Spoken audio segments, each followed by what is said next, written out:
Today we will talk about managing risk. Here we expand on the concept of risk in project management and the importance of risk management. Project managers must understand that risks are inherent in projects and that no amount of planning can completely eliminate or control chance events. In the context of projects, risk is defined as an uncertain event or condition that, if it occurs, can have either a positive or negative effect on project objectives. A risk has a cause and, if it materializes, a consequence. For example, a cause could be a flu virus or a change in scope requirements, and the corresponding events could be team members falling ill or the need to redesign a product. The occurrence of these uncertain events will impact the cost, schedule, and quality of the project.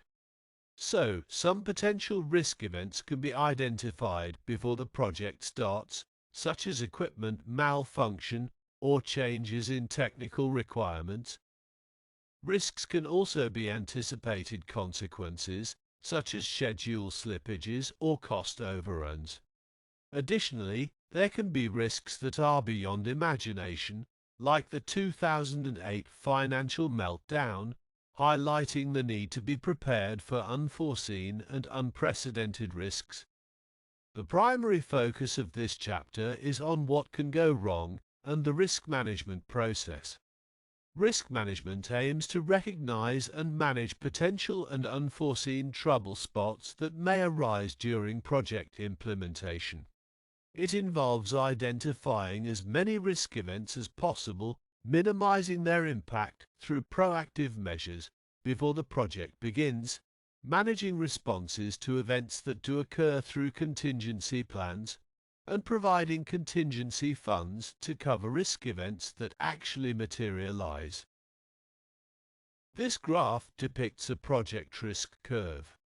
A project risk curve is a graphical representation of the relationship between the likelihood, chances of encountering risks, and the potential cost of addressing those risks throughout the various stages of a project. The horizontal axis in the graph represents the project life cycle, which is typically divided into 4 phases: defining, planning, executing, and delivering. The vertical axis represents the cost associated with managing risks. The curve itself depicts that as the project progresses, the likelihood of encountering risks reduces. This is because as the project progresses through the planning and defining stages, potential risks are identified and addressed. The corresponding impact cost of these risks also reduces as the project progresses. This is because early intervention allows for preventive measures to be taken, mitigating the severity of the risks. High-risk events can significantly impact the project if they occur. They are typically unplanned and can cause substantial delays or cost overruns. Cost to fix refers to the financial resources required to address the risks if they materialize. The chances of a risk event occurring are highest during the early stages of a project, when uncertainty is high and many questions remain unanswered. As the project progresses and critical issues are resolved, the risk declines. However, the cost impact of a risk event increases over the life of the project.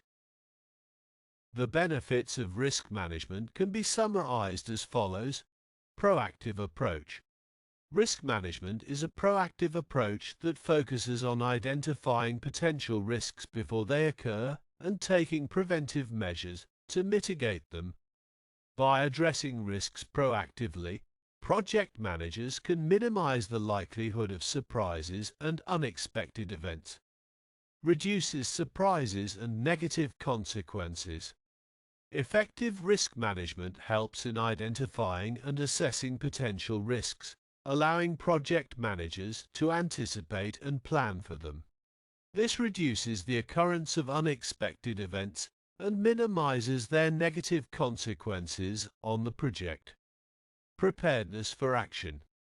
Risk management prepares project managers to take appropriate actions when risk events occur.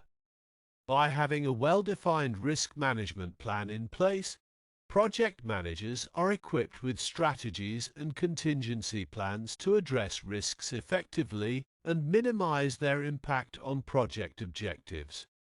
Better control over the future. Risk management provides project managers with better control over the future of the project. By identifying and managing risks, project managers can make informed decisions, allocate resources effectively, and adjust project plans as needed, leading to improved project outcomes, improved chances of success. Implementing robust risk management practices improves the chances of reaching project objectives on time, within budget, and meeting the required performance standards. By proactively addressing risks, project managers can mitigate potential disruptions, optimize resource utilization, and enhance project efficiency and effectiveness. As you see, this diagram depicts a four-step process for risk assessment. Step 1. Risk identification. Step 2. Risk assessment. Step 3. Risk response development. Step 4. Risk response control. We will discuss each step in detail in the following slides. Step 1. Risk identification. One common mistake made during the risk identification process is focusing on objectives rather than the events that could lead to consequences. It is important to shift the focus to the specific events that could cause risks to occur. For example, rather than simply identifying failing to meet schedule as a risk, the team should concentrate on the events that could result in schedule delays, such as poor estimates, adverse weather conditions, or shipping delays. By identifying the actual events that could lead to risks, the team can gain a better understanding of the underlying causes and potential solutions. This approach allows for more effective risk mitigation strategies to be developed, addressing the root causes of the risks rather than just the high-level objectives. Focusing on events helps the project team to identify the specific actions and measures that can be taken to prevent or mitigate the risks. It enables a more targeted approach to risk management, ensuring that the right actions are taken to address the underlying factors that may pose a threat to the project's success. By analyzing and addressing the events that could produce consequences, the risk management team can develop proactive strategies and contingency plans to minimize the impact of potential risks. This approach increases the likelihood of finding effective solutions and reduces the chances of risks materializing or causing significant disruptions to the project. Also, organizations can use different tools in risk identification. Here are the key takeaways. Risk breakdown structures, RBS. RBSs are used alongside work breakdown structures, WBS, to help management teams identify and analyze risks. The focus initially should be on risks that can impact the entire project rather than specific sections or networks. RBSs provide a visual representation of risks and help ensure that no risk events are missed during the identification process. Risk profiles. Risk profiles consist of a list of questions that address areas of uncertainty in a project. These questions are tailored to the specific type of project and consider both technical and management risks. Risk profiles are a valuable resource in the risk management process as they draw on the collective experience of past projects and help identify potential risks. Learning from past projects. Historical records and lessons learned from previous projects can provide valuable insights into potential risks. Project teams can investigate similar projects to identify risks and access best practices papers or seek advice from experienced project managers. This information complements the use of formal risk profiles and helps ensure comprehensive risk identification, involvement of stakeholders. Input from customers, sponsors, subcontractors, vendors, and other stakeholders should be solicited during the risk identification process. Involving relevant stakeholders not only provides valuable perspectives, but also increases their commitment to the success of the project. Encouraging critical thinking. Project managers should foster a critical thinking mindset during the risk identification process. The goal is to proactively identify potential problems before they occur. While a positive can-do attitude is important during project implementation, critical thinking helps ensure thorough risk identification and mitigation. Overcoming overwhelming risks. The risk identification process can result in a large number of identified risks, which may initially be overwhelming and discouraging. Project managers play a crucial role in setting the right tone, completing the risk management process, and ensuring that team members regain confidence in themselves and the project. Step 2. Risk assessment. This step discusses various techniques for analyzing risks and assessing their significance. Here are the key points. 1. Sifting through risks. After generating a list of potential risks, it's important to determine which ones require attention. Trivial or redundant risks can be ignored, while significant threats to the project should be prioritized. 2. Scenario analysis. Scenario analysis is a commonly used technique for risk analysis. It involves assessing the probability and impact of each risk event. Likelihood refers to the chances of the event occurring, while impact refers to the consequences of its occurrence. 3. Risk probability and impact. Risks should be evaluated based on both their probability and impact. For example, a low probability event with a severe impact may still warrant attention, while a high probability event with a minor impact may be of lesser concern. 4. Defining risk assessment scales. Different projects may require different scales to assess risk probability and impact. This can range from descriptive scales, e.g., low, moderate, high, to numeric scales, e.g., 1 to 10. The scales should be tailored to the project's specific needs and objectives. 5. Risk assessment matrix. A risk assessment matrix categorizes risks based on their impact and likelihood. The matrix typically includes red, yellow, and green zones representing major, moderate, and minor risks, respectively. Red zone risks receive the highest priority, followed by yellow zone risks. Green zone risks are considered inconsequential unless their status changes. 6. Failure mode and effects analysis, FME.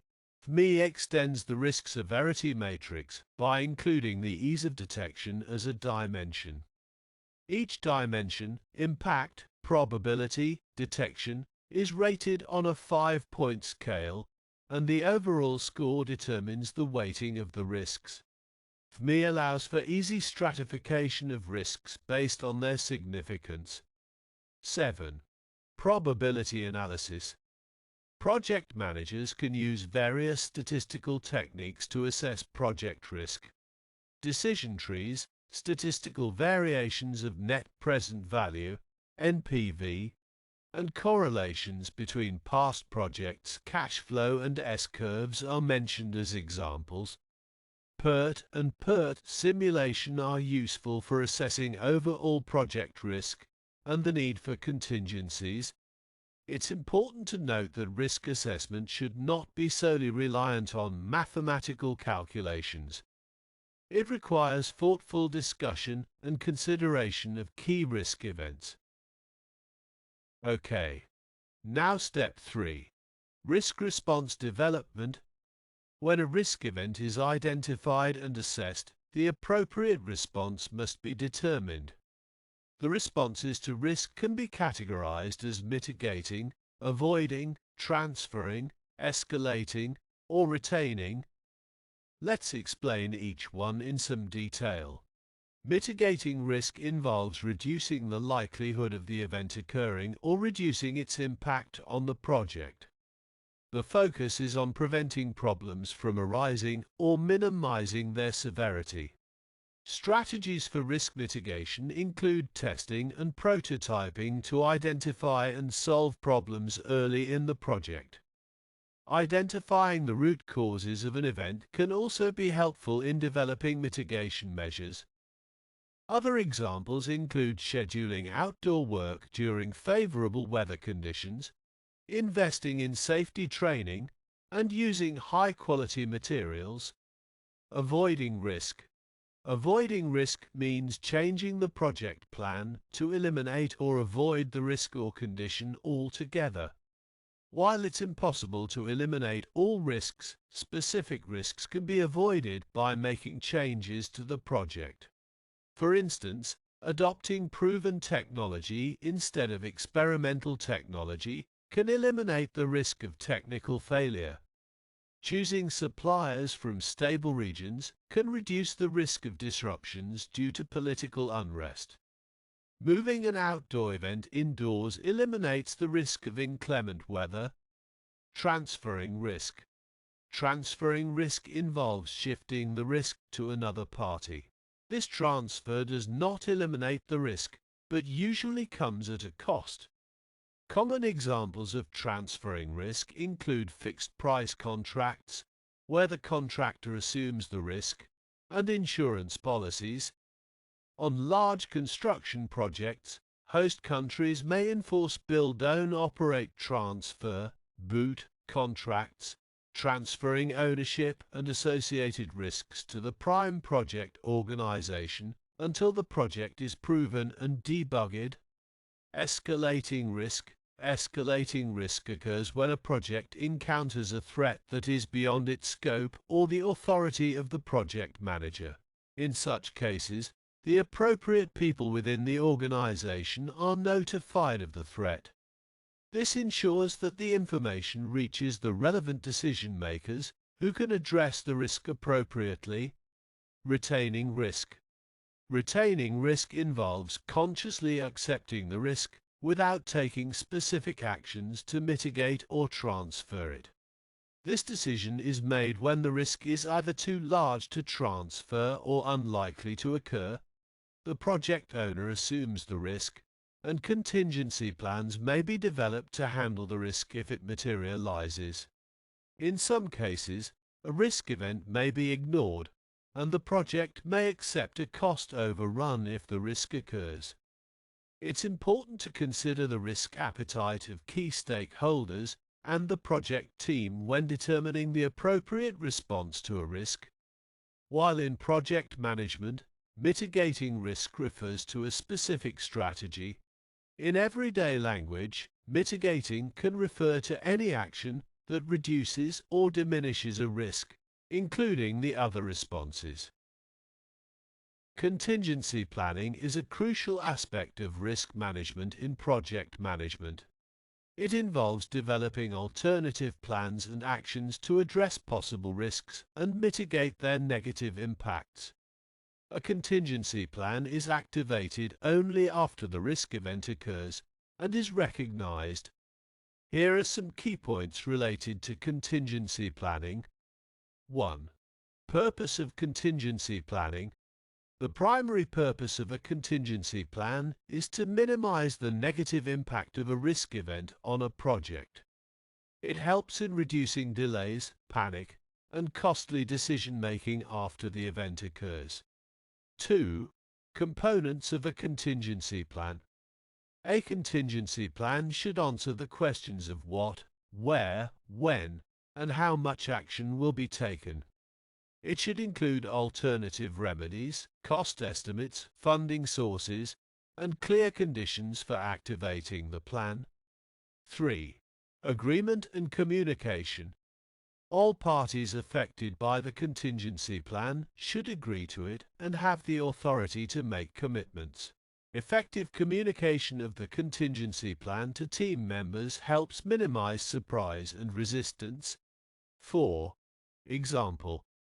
The example provided in the text illustrates the importance of contingency planning in a high-tech niche computer company. The company has identified two large component suppliers with potential risks, one located in an earthquake-prone area and another subject to potential delivery delays due to bad weather. The contingency plans involve alternative suppliers and chartered planes to ensure timely delivery. 5. Risk response matrix. Risk response matrices are useful tools for summarizing how the project team plans to manage identified risks. The matrix helps categorize risks and determine appropriate responses such as mitigation, avoidance, transfer, escalation, or retention. 6. Technical risks. Contingency plans for technical risks involve developing alternative approaches or backup strategies. It is important to quickly assess technical uncertainties and resolve them through methods like prototyping, experimentation, and early testing. 7. Schedule risks. Contingency plans for schedule risks involve setting aside contingency funds to expedite or crash the project to get it back on track. Parallel activities, lag relationships, and assigning the best people to high-risk tasks can also help manage schedule risks. 8. Cost risks. Contingency plans for cost risks involve evaluating price changes item by item rather than using a lump sum approach. This ensures precise identification of where price protection is needed and enables better tracking and control of contingency funds. 9. Funding risks. Contingency plans for funding risks consider the possibility of budget cuts, lack of funding, or project cancellation. It is crucial to evaluate funding supply and be prepared to scale back the project scope or find alternative sources of funding if needed.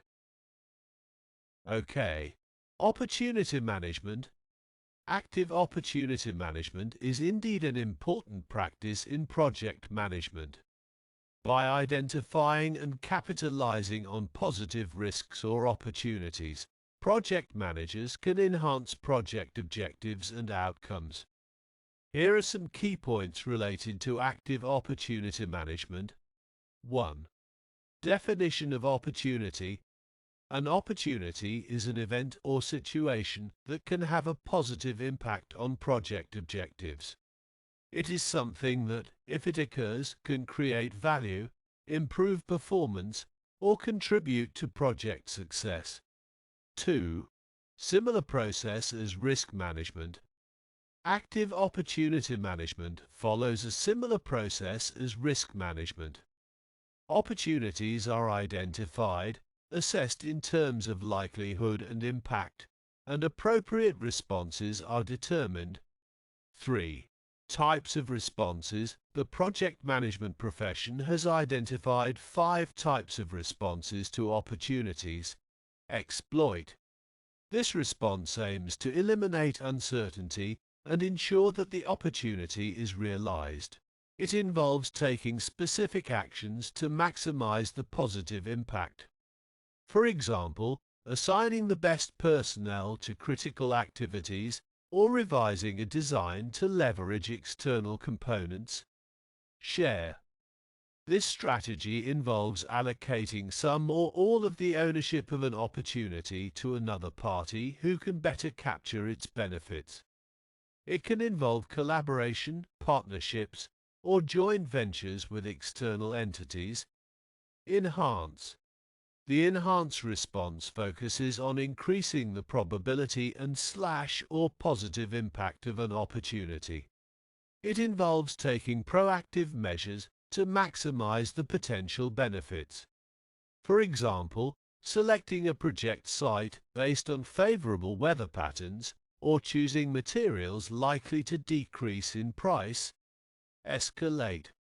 In some cases, opportunities may exceed the project scope or the authority of the project manager.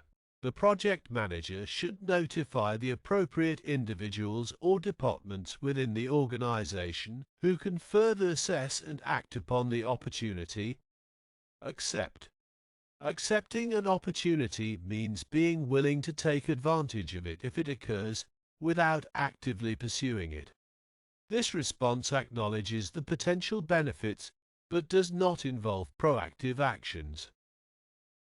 Step 4. Risk response control. The risk management process involves several steps, and the results of the initial steps are typically documented in a risk register.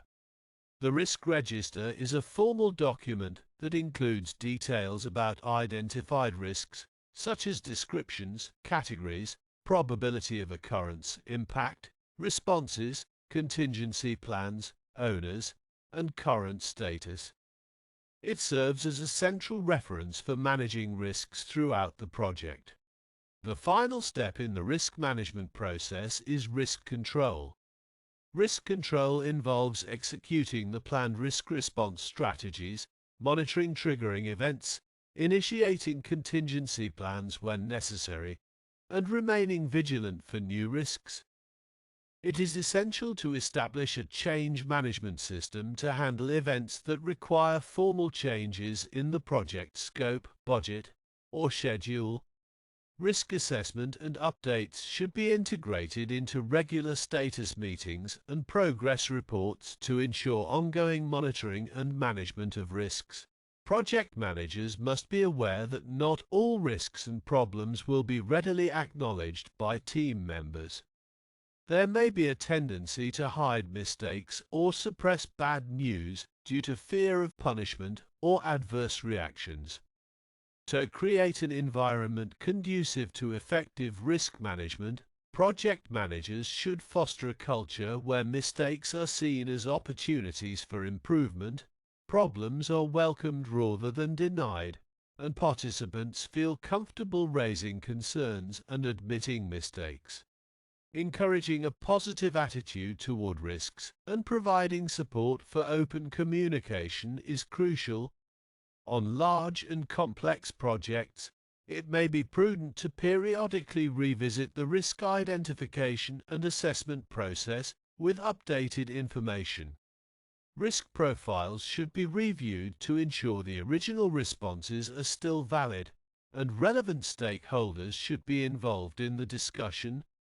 The risk register should be regularly updated to reflect any changes. While conducting a full risk reassessment may not be feasible continuously, project managers should regularly touch base with stakeholders or hold special meetings to review the status of risks on the project. Documenting responsibility for risks is another key aspect of risk control. In projects involving multiple organizations and contractors, it is important to assign or share responsibility for each identified risk by mutual agreement among the owner, project manager, and relevant parties. Line personnel responsible for specific work packages or project segments should be actively involved in approving the use of contingency reserves, monitoring their rate of usage, and estimating additional costs and funds needed if management reserves are required. Involving line personnel in the risk management process helps ensure accountability, control over reserve usage, and early identification of potential risk events. OK. Change control management. Change management is indeed a major element of the risk control process in project management. It involves handling and controlling project changes that can arise from various sources, including the project customer, owner, project manager, team members, and risk events. These changes generally fall into three categories. Scope changes. These are significant changes that impact the project scope, such as customer requests for new features or a redesign that improves the product. Implementation of contingency plans. When risk events occur, contingency plans are activated, resulting in changes to the baseline costs and schedules. Improvement changes. These changes are suggested by project team members and aim to enhance project processes, efficiency, or outcomes. To effectively manage changes, it is essential to establish a well-defined change review and control process early in the project planning cycle. Change management systems are designed to accomplish the following steps. Identify proposed changes. All proposed changes should be documented and tracked. Assess the effects of proposed changes.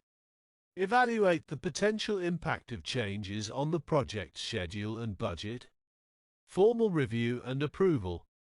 Changes should be reviewed, evaluated, and formally approved or disapproved. Conflict resolution. If conflicts arise regarding changes, negotiate and resolve them, considering conditions and costs. Communication. Communicate approved changes to all parties affected by the change. Responsibility assignment. Assign responsibility to the appropriate individuals or teams for implementing approved changes. Adjust the master schedule and budget. Update the project's master schedule and budget to reflect approved changes. Track implemented changes. Keep a record of all changes that have been implemented. The change management process should be established based on the project's communication plan, which defines the communication and decision-making processes for evaluating and accepting changes. The process can vary depending on the project's size and complexity, with different decision-making processes for different types of changes. The goal is to introduce necessary changes in a timely and effective manner. Assessing the impact of changes is crucial. Changes aimed at solving immediate problems can sometimes lead to adverse consequences in other project aspects. It's important to involve individuals with appropriate expertise and perspective to assess the implications of changes accurately. Change request forms and logs are commonly used to track proposed changes. These forms typically include descriptions of the change, the impact of not approving the change, the impact on project scope, schedule, and cost, as well as defined signature paths for review. Thank you for watching. If you liked this video, please like and subscribe to channel.